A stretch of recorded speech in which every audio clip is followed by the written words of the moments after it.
नमस्कार दोस्तों, PMS IQ study YouTube channel में आप सभी का एक बार फिर से मैं प्रवीण सत्संगी सर बहुत बहुत स्वागत करता हूं।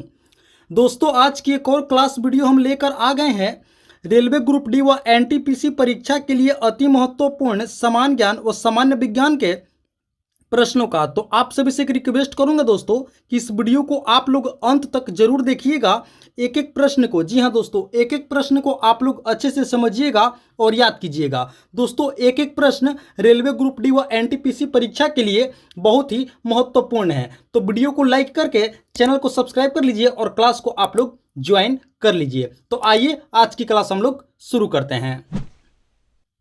पहला प्रश्न है, किसकी अनुमति के बिना राज्य की विधानसभा में कोई धन विधेयक पेश नहीं किया जा सकता? जी हां दोस्तों, बहुत ही महत्वपूर्ण प्रश्न है। देखिए, बतानी है कि किसकी अनुमति के बिना यानी कि परमिशन के बिना राज्य की विधानसभा में कोई भी धन विधेयक पेश नहीं किया जा सकता। तो आप लोग याद रखेंगे राज्यपाल यानी कि गवर्नर।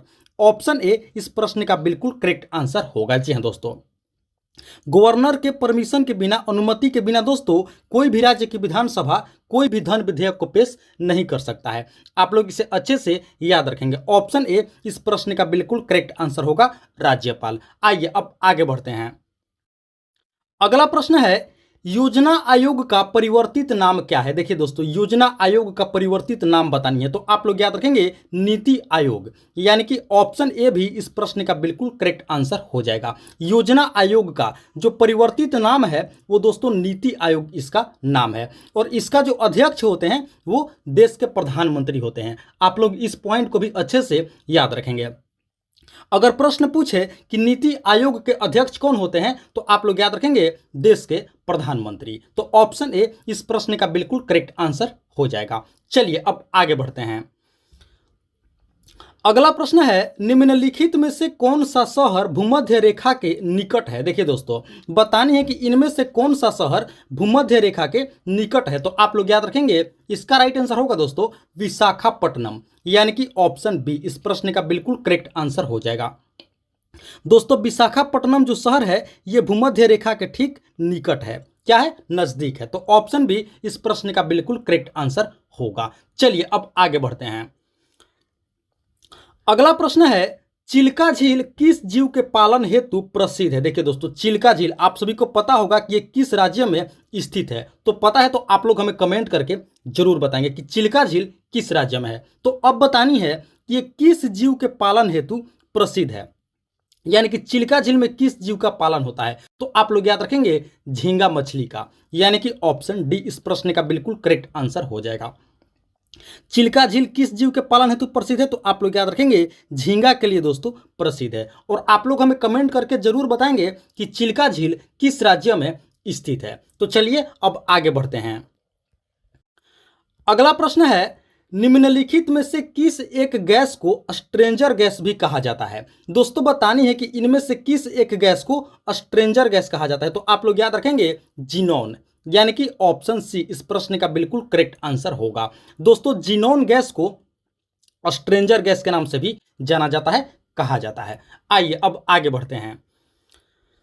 अगला प्रश्न है, योजना आयोग के अध्यक्ष कौन होते हैं? देखिए दोस्तों, योजना आयोग इसका अध्यक्ष बतानी है तो आप लोग याद रखेंगे प्रधानमंत्री, यानी कि ऑप्शन बी इस प्रश्न का बिल्कुल करेक्ट आंसर होगा। योजना आयोग, नीति आयोग, इसके अध्यक्ष कौन होते हैं? तो आप लोग याद रखेंगे देश के प्रधानमंत्री। ऑप्शन बी इस प्रश्न का बिल्कुल करेक्ट आंसर होगा। चलिए अब आगे बढ़ते हैं। अगला प्रश्न है, क्षेत्रीय परिषदों का गठन किसके द्वारा होता है? क्षेत्रीय परिषदों का गठन तो आप लोग याद रखेंगे राष्ट्रपति के द्वारा, यानी कि प्रेसिडेंट के द्वारा। ऑप्शन ए इस प्रश्न का बिल्कुल करेक्ट आंसर हो जाएगा। दोस्तों, क्षेत्रीय परिषदों का गठन किनके द्वारा होता है? तो आप लोग याद रखेंगे राष्ट्रपति के द्वारा। चलिए अब आगे बढ़ते हैं। अगला प्रश्न है, आनुवंशिकता का जनक किसे कहा जाता है? दोस्तों, बतानी है कि आनुवंशिकता का जनक किन्हें कहा जाता है। तो आप लोग याद रखेंगे ग्रेगर मेंडल को, यानी कि ऑप्शन बी इस प्रश्न का बिल्कुल करेक्ट आंसर हो जाएगा। आनुवंशिकता का जनक किन्हें कहा जाता है? तो आप लोग याद रखेंगे ग्रेगर मेंडल को। चलिए अब आगे बढ़ते हैं। अगला प्रश्न है, यूकेरियोटिक सेल में प्लाज्मा झिल्ली किसकी बनी होती है? देखिए दोस्तों, बतानी है कि यूकेरियोटिक सेल में जो प्लाज्मा झिल्ली है ये किसकी बनी होती है? तो आप लोग याद रखेंगे फॉस्फोलिपिड की बनी होती है, यानी कि ऑप्शन ए इस प्रश्न का बिल्कुल करेक्ट आंसर हो जाएगा। यूकेरियोटिक सेल में प्लाज्मा झिल्ली किसकी बनी होती है? तो आप लोग याद रखेंगे फॉस्फोलिपिड की बनी होती है। ऑप्शन ए इस प्रश्न का बिल्कुल करेक्ट आंसर होगा, राइट आंसर हो जाएगा। चलिए अब आगे बढ़ते हैं। अगला प्रश्न है दोस्तों, गर्मियों के दिनों में सड़कों पर मृग तृष्णा अर्थात मिराज का उदाहरण है। देखिए दोस्तों, आप लोग गर्मी के दिनों में देखे होंगे सड़कों पर जो पक्की सड़कें होती हैं वहां पर हमें एक मृग तृष्णा दिखाई देती है, जिन्हें अंग्रेजी में मिराज कहा जाता है। आप लोग दोस्तों पढ़े भी होंगे।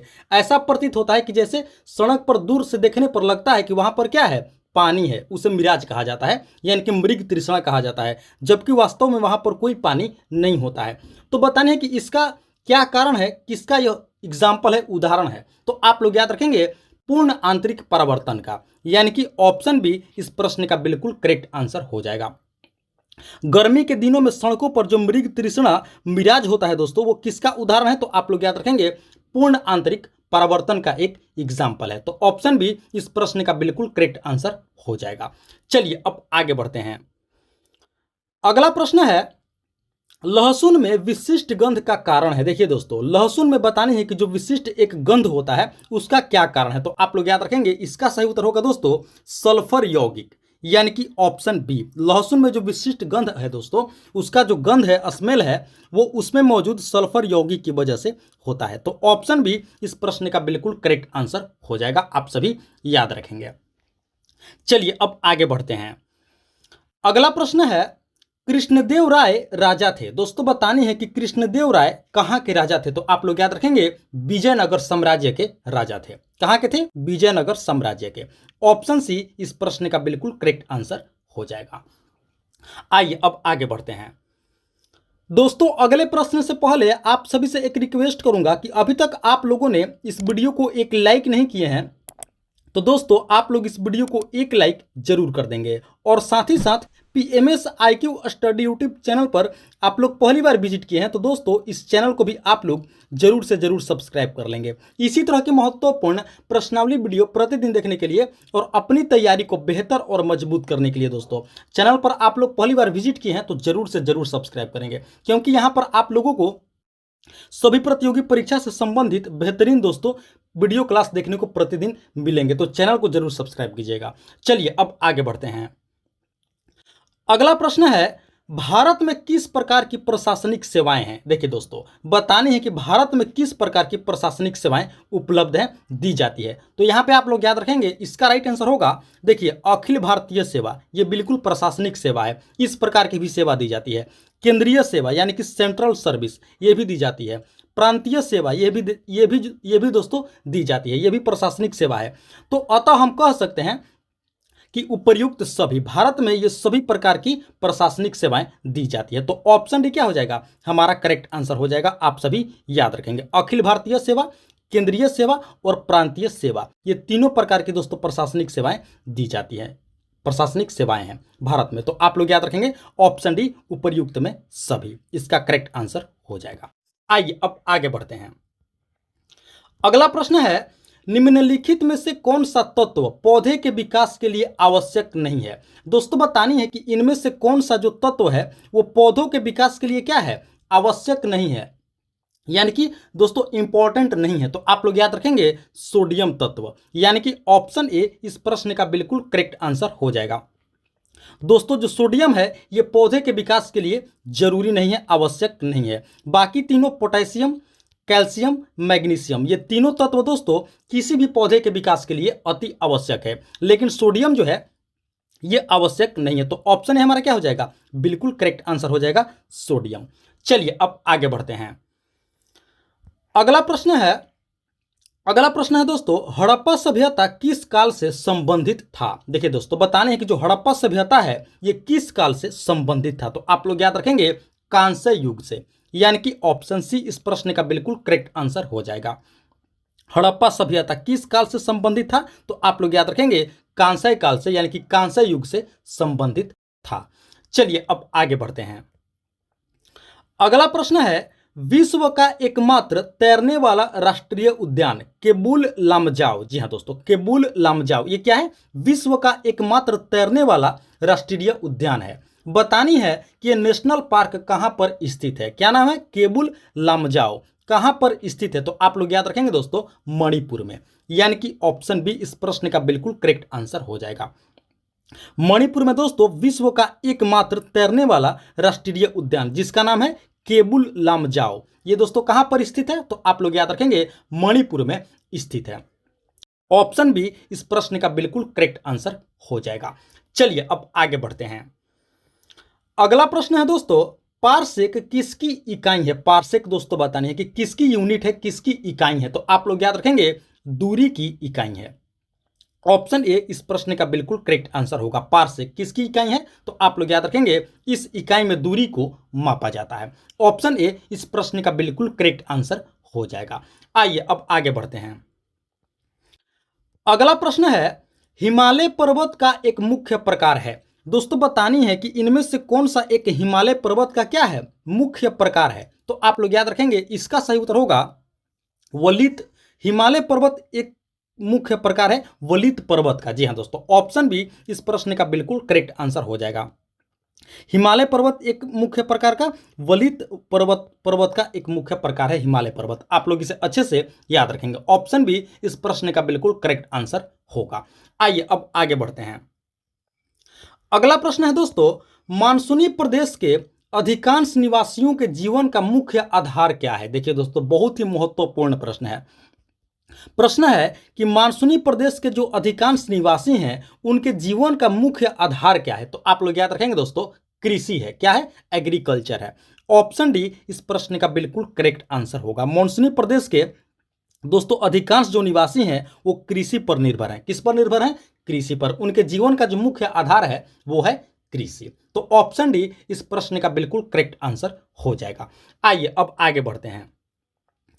अगला प्रश्न है दोस्तों, आधुनिक रसायन विज्ञान का जन्मदाता किसे कहा जाता है? आधुनिक रसायन विज्ञान का जन्मदाता यानी कि फादर ऑफ मॉडर्न केमिस्ट्री। तो आप लोग याद रखेंगे दोस्तों, इसका सही उत्तर होगा लेवाइजिए को कहा जाता है। यानी कि ऑप्शन सी, आधुनिक रसायन विज्ञान का जन्मदाता किसे कहा जाता है? तो आप लोग याद रखेंगे लेवाइजिए को कहा जाता है, आधुनिक रसायन विज्ञान का जन्मदाता। चलिए अब आगे बढ़ते हैं। अगला प्रश्न है, प्रतिचक्रवात की विशेषता है। दोस्तों बतानी है कि प्रतिचक्रवात की क्या विशेषता होती है। तो देखिए दोस्तों, इसका जो विशेषता होता है वो है स्वच्छ आसमान। यानी कि ऑप्शन सी इस प्रश्न का बिल्कुल करेक्ट आंसर हो जाएगा। प्रतिचक्रवात की विशेषता क्या होती है? तो स्वच्छ आसमान इसकी विशेषता होती है। यानी कि जो आकाश है दोस्तों वो पूरी तरह क्या हो जाता है? स्वच्छ हो जाता है। प्रतिचक्रवात की यही विशेषता है। चलिए अब आगे बढ़ते हैं। अगला प्रश्न है दोस्तों, लोकसभा का नेता होता है। देखिए दोस्तों, बतानी है कि लोकसभा का नेता कौन होते हैं, यानी कि प्रमुख कौन होते हैं। तो आप लोग याद रखेंगे प्रधानमंत्री। ऑप्शन डी इस प्रश्न का बिल्कुल करेक्ट आंसर होगा। लोकसभा का नेता यहां पे आप लोग याद रखेंगे कौन होते हैं? तो दोस्तों देश के प्रधानमंत्री वहां के नेता होते हैं।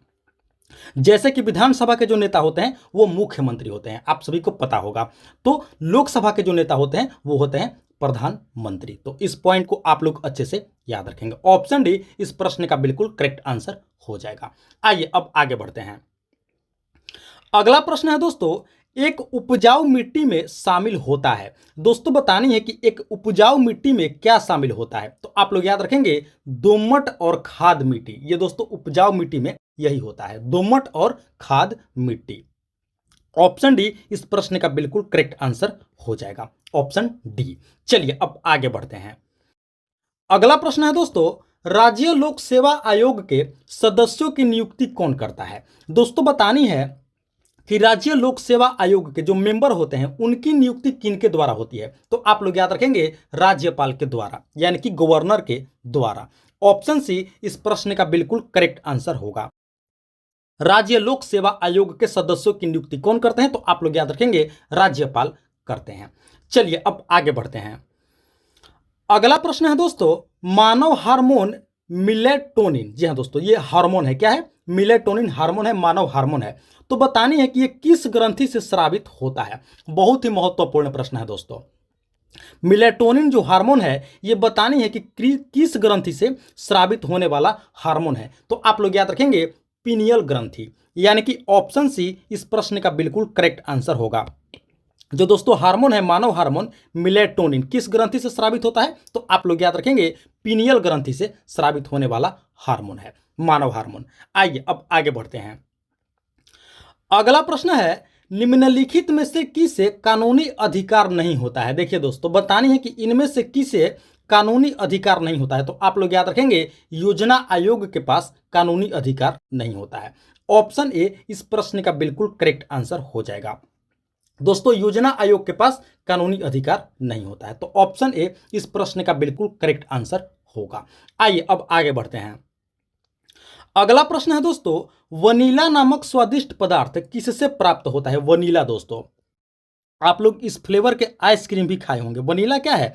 एक स्वादिष्ट पदार्थ है। तो बताने है कि किससे प्राप्त होता है। तो आप लोग याद रखेंगे ये दोस्तों शैवाल से प्राप्त किया जाता है, यानी कि ऑप्शन ए इस प्रश्न का बिल्कुल करेक्ट आंसर होगा। जो दोस्तों वनीला है इसे शैवाल से प्राप्त किया जाता है। आप लोग इसे अच्छे से याद रखेंगे। ऑप्शन ए इस प्रश्न का बिल्कुल करेक्ट आंसर हो जाएगा। तो दोस्तों ये थी हमारी आज की रेलवे ग्रुप डी व एनटीपीसी परीक्षा के लिए अति महत्वपूर्ण समान ज्ञान व सामान्य विज्ञान के प्रश्नावली वीडियो क्लास। आशा करते हैं इस वीडियो को आप लोग अंत तक जरूर देखे होंगे, एक एक प्रश्न को अच्छे से समझे होंगे और याद भी कर लिए होंगे। तो आप सभी से एक बार फिर से रिक्वेस्ट करूंगा कि वीडियो को आप लोग अभी तक एक लाइक नहीं किए हैं तो दोस्तों आप लोग इस वीडियो को एक लाइक जरूर कर देंगे। साथ ही साथ PMS IQ study YouTube channel पर आप लोग पहली बार विजिट किए हैं तो दोस्तों आप लोग चैनल को भी जरूर से जरूर सब्सक्राइब कर लेंगे। इसी तरह के महत्वपूर्ण प्रश्नावली वीडियो प्रतिदिन देखने के लिए और अपनी तैयारी को बेहतर और मजबूत करने के लिए दोस्तों चैनल को आप लोग जरूर से जरूर सब्सक्राइब करेंगे।